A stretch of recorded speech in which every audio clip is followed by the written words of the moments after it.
Mr. Manning, this is Vidhi with Prospect Mortgage. I know you've been wanting to know what is your final number, so here is a Excel spreadsheet that shows you all your numbers, and I'm going to go line item by line item so you can understand exactly how much money we need to bring to the closing. So let me walk you through. Here is your purchase price of 727,500. We're putting a down payment of 145,450, which is a 20%.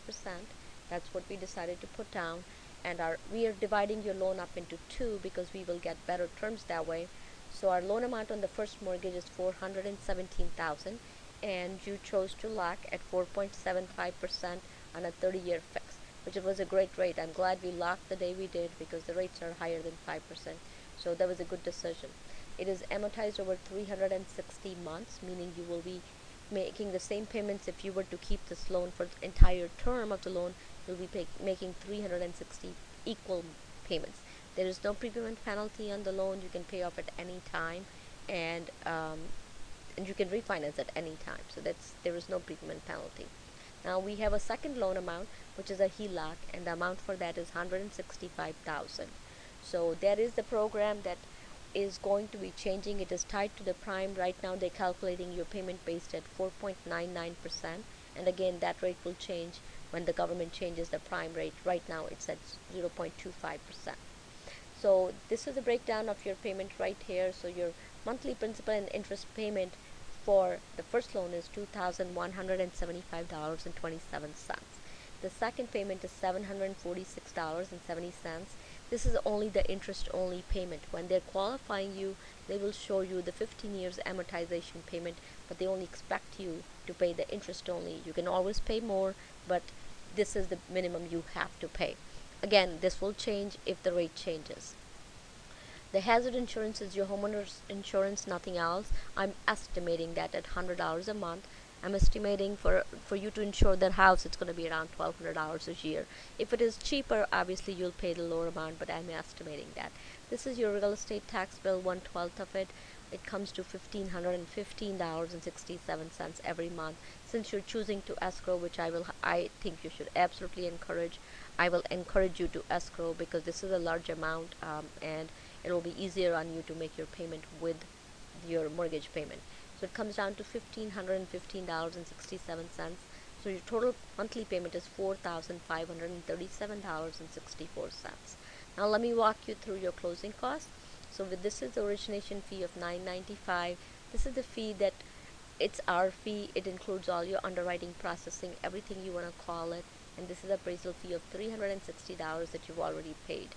You'll be getting a credit for that, and I'll show you that later.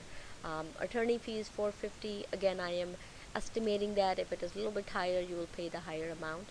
And your title services, I'm again estimating third party $2,200. That's what I'm seeing for that kind of loan amount with first and a second, and that's how much you'll be charged.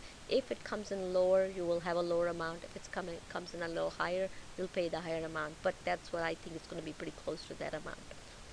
This is the tax stamps for the city of Naperville. City of Naperville charges $3 for every $1,000 in purchase price, and so based on our $727,500, we come to $2,182, and these are your total closing costs, $6,187. This is the first part of your closing cost. Now the second part of your closing costs. The closing cost has three parts to it. The second part is your prepaid interest, and you are paying for whatever number of days are remaining from the day that you close. I'm assuming you're closing on March 15th, so we have 16 days remaining in the month, and this is only for the first mortgage. You will not pay anything on the second mortgage at this time, so you'll pay $1,160 at that time. This is the only month you will not make any principal payment. Your first payment for your first mortgage will be due on 1st of May. You will not have a payment due in April. 1st of May is your first payment. On the second loan, I don't show any payments here. Your payment will be probably due sometime in April. They run on their own cycle, so your payment might be due on April 15th or 14th. We'll know more about the exact dates when we get the documents, but usually they don't have a month where you have anything free. They start counting from the day. This is your hazard insurance. This also takes care of your prepaids. The hazard insurance is your homeowner's insurance. I know you're going to say I already paid for that up front, but since you're escrowing and by the time the bill comes due next year, you would have only made 9 or 10 payments, and they will make the payment on your behalf. So they're collecting up front to make sure they don't run short and they have enough funds to pay that bill.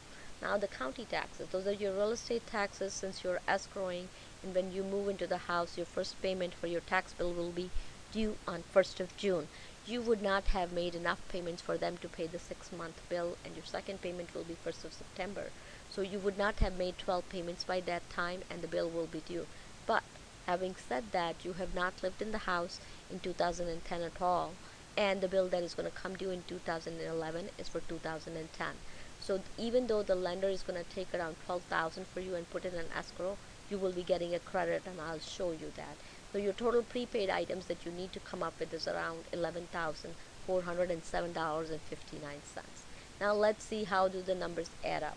The cash to close, that's what we need to bring to the table. So purchase price is $727,500. You have lots of credits coming to you, and you have a lot of costs to it.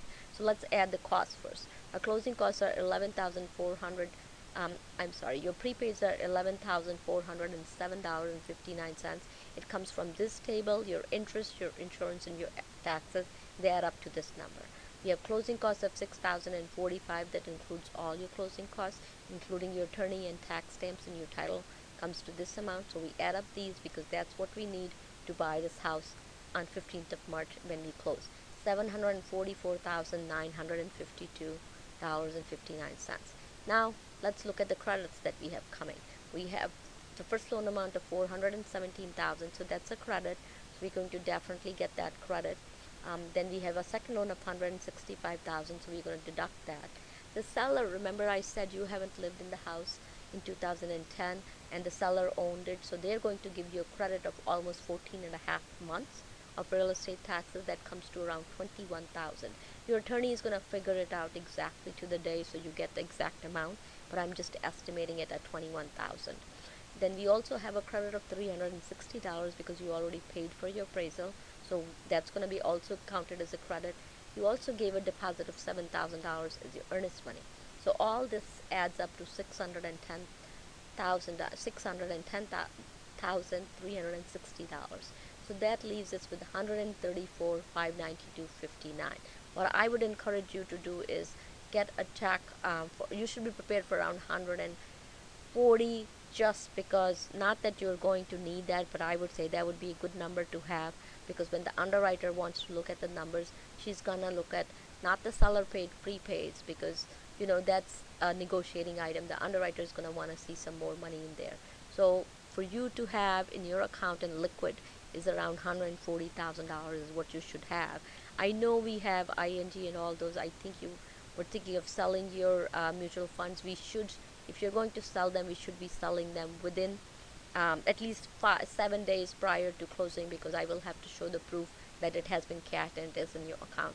So please let me know how you're going to do that and when you're going to do that, so I can put those dates in order. You also have to buy your homeowner's insurance, so I would start shopping, because again, I need a paid receipt for it a week in advance in case we don't close on the specified date. This is all prorated, and you will get all your money back, and your insurance policy will go into effect the exact date that you sign on your closing, not before, not later. So even if we get the policy prior to that, it will not go into effect, so you don't have to worry about it.